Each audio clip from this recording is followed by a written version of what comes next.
গাজীপুরের ঢাকা ময়মনসিংহ মহাসড়কের বাসন এলাকায় ঘটে গেছে এক মর্মান্তিক সড়ক দুর্ঘটনা।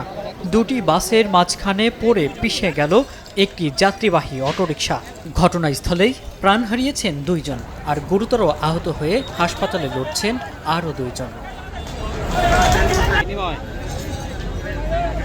স্থানীয়রা জানান, ঢাকা থেকে ছেড়ে আসা একটি বাস নিয়ন্ত্রণ রাখতে না পেরে অটোরিকশাটিকে পেছন থেকে সজোরে ধাক্কা দেয়।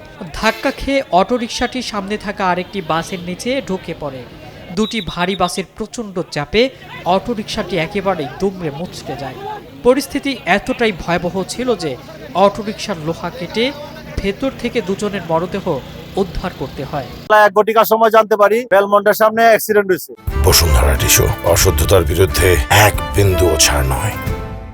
এই সংবাদ পেয়ে দ্রুত আমাদের থানার সকল টিম, ট্রাফিকের টিম, ফায়ার সার্ভিস সহ এখানে উপস্থিত হইয়া দেখতে পাইলাম দুইটা বাসের সংঘর্ষে একটা অটো রিকশাতে দুইজন যাত্রী মারা গেছে। আমরা যাত্রীদের মৃতদেহ উদ্ধার করে অলরেডি থানা নিয়ে গেছি। বাসগুলিকে আমরা ডাম্পিং এ পাঠিয়েছি।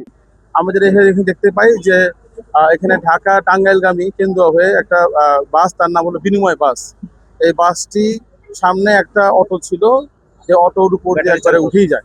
এই ঘটনায় গুরুতর আহত অবস্থায় একজনকে উদ্ধার করে স্থানীয় হাসপাতালে পাঠিয়েছে পুলিশ। দুর্ঘটনার পরপরই চালক পালিয়ে গেলেও ঘাতক বাসটিকে জব্দ করে নিজেদের হেফাজতে নিয়েছে আইনশৃঙ্খলা বাহিনী। মহাসড়কে এই অসচেতনতা আর কত প্রাণ কাড়বে, এখন এই প্রশ্নই তুলছেন সাধারণ মানুষ।